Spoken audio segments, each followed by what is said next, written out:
Hello అండి. అందరూ ఎలా ఉన్నారు? బాగున్నారా? నేనైతే చాలా బాగున్నాను. మీరు కూడా బాగుండాలని మనస్ఫూర్తిగా కోరుకుంటున్నాను. మార్నింగ్ అయితే చెట్లన్నీ నీళ్ళు పట్టేసి ముగ్గు అయితే ఇలా వేశాను. ఇప్పుడు వచ్చేసి ఇల్లు వాకిలు నీట్గా శుభ్రం చేసి పాలైతే కాచానండి. ఇప్పుడు వచ్చేసి ఇవ్వండి పిల్లలకి టిఫిన్ అయితే ఇడ్లీ అయితే చేశాను. ఏమైనా ఎండాకాలం అంటే ఎండలైతే చిన్నంగా లేవండి. జనమైతే మనం దేనికి తట్టుకోలేం కదండి. ఎండాకాలం ఎండలు అంటారు, వర్షాకాలం అయితే వర్షాలు అంటారు. చిన్నదానికి కూడా అయితే జనం అలవాటు పడిపోయి దేనికైనా తట్టుకోగల స్టేజ్ అయితే ఉండాలండి. ఓకేనండి. ఇప్పుడు మునక్కాయల సీజన్ కదా, ఎక్కడ బట్టి చెట్టుకైతే నిండా అయితే మునక్కాయలు కాస్తాయండి. కాయ అయితే ₹1 ఇచ్చినా ఆశ్చర్యపడనక్కర్లేదు, అంత చీప్ అండి. ఇప్పుడైతే ఏ ఇంట్లో పట్టు ఎక్కువ మునక్కాయ మామిడికాయలు ఇవే కదా అండి. ఓకేనండి. కర్రీ అయితే రెడీ చేశాను. ఇప్పుడు వచ్చేసి ఇదిగోండి, రేపు అక్షయ తృతీయ కదా, అందరూ చేశారని నేను ఈ వీడియో అయితే ఏది చేయలేదండి. చేస్తున్నారని మాత్రం అనుకోకండి. అక్షయ తృతీయ ఏదో చెప్తారు కదా, మదర్స్ డే, ఫాదర్స్ డే, ఇంకా వ్యాలంటైన్స్ డే, ఏదో ఒక డే అయితే ఆ విధంగా అయిపోయిందండి అక్షయ తృతీయ అంటే.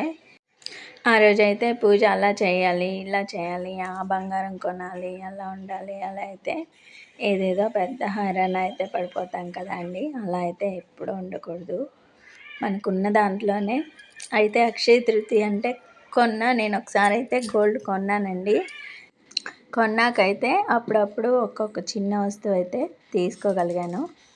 అయినా కూడా ఎవరి నమ్మకం వాళ్ళదండి. ఎదుటివారి వ్యాపారం అయితే మనం చెడగొట్టకూడదు కదా.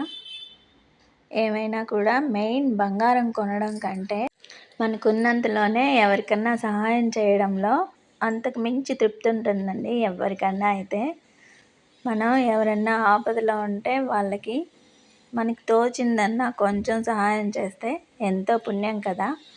మనకి లేనిదైతే ఎవరు పెట్టమనరండి. మనకున్నంతలోనే ఎవరికన్నా సహాయం చేయగలిగితే అది కోటి జన్మల పుణ్యఫలాన్ని అయితే అందిస్తుందండి.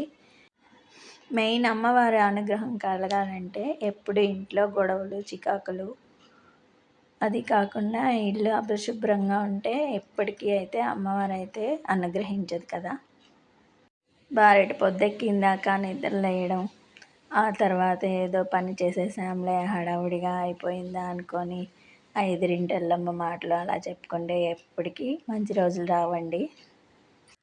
ఎప్పుడు మనకున్న దాంట్లోనే ఎవరికైనా సహాయం చేస్తూ అందరి గురించి మంచిగా ఆలోచిస్తే చాలా బాగుంటుంది కదా.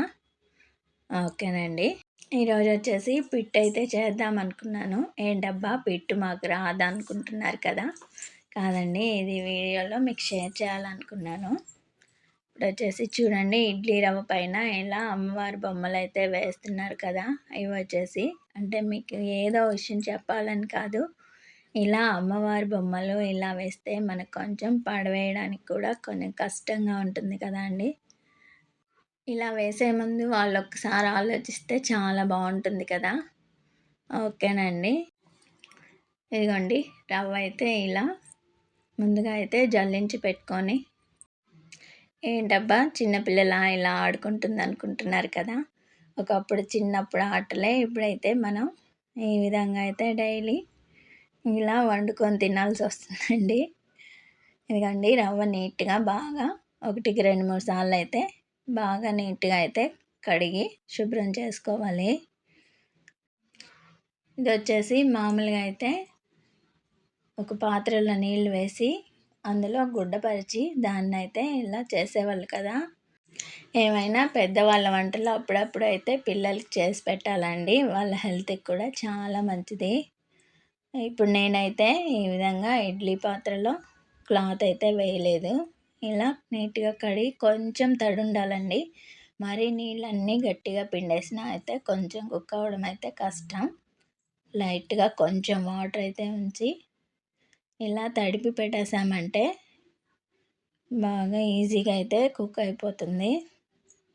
ఇదిగోండి, ఈ విధంగా అయితే ఉడికిందంటే సరిపోతుంది. ఇప్పుడు వచ్చేసి ఇదంతా బాగా పొడి పొడిగా అయితే చేసుకోవాలి. ఏంటబ్బా చిన్నప్పుడు వంటలు ఇప్పుడు మాకు రావనుకుంటున్నారు కదా! కొంచెం అయితే బోర్ అయితే కొట్టించేసానా అని అయితే అనుకోకుండా, ఇప్పుడు పిల్లలకైతే శ్రద్ధగా ఇలా చేసి పెట్టామంటే స్నాక్స్ కంటే ఇవైతే చాలా బెటర్ అండి. ఇదిగోండి కొంచెం యాలక్కాయలు, తర్వాత కొబ్బరి ముక్కలు ఇలా సన్నగా కట్ చేసుకొని మిక్సీలో వేసామంటే మెత్తగా అయిపోతుంది. తర్వాత వచ్చేసి ఇందాక ఉడికించాం కదా! అందులో అయితే ఈ విధంగా తగినంత చక్కెర, కొబ్బరి వేసి బాగా మిక్స్ చేసుకోవాలి. మామూలుగా అయితే కొంతమంది బెల్లం కూడా వేస్తారు. కానీ మా పాపకి చక్కెర అయితే ఇష్టంగా తింటుంది. పిల్లలు ఏది ఇష్టంగా తింటే మనం అదే ప్రిపేర్ చేస్తే బాగుంటుంది కదా! అందువల్ల అయితే నేను చక్కెర అయితే వేశాను. చక్కెర కానీ, బెల్లం కానీ ఏదైనా వేసుకోవచ్చండి. ఎవరి టేస్ట్‌ని బట్టి వాళ్ళైతే ఈ విధంగా అయితే ప్రిపేర్ చేసుకోవచ్చు. ఓకేనండి. ఈరోజైతే ఇలా అక్షయ తృతీయ గురించి మాట్లాడుతూ ఈరోజైతే మీకు ఈ విధంగా వీడియో షేర్ చేశాను. ఓకేనండి. అండ్ వీడియో నచ్చితే ఇంక మీకు చెప్పనక్కర్లేదు. లైక్ చేయండి, షేర్ చేయండి. ఉంటానండి. బాయ్.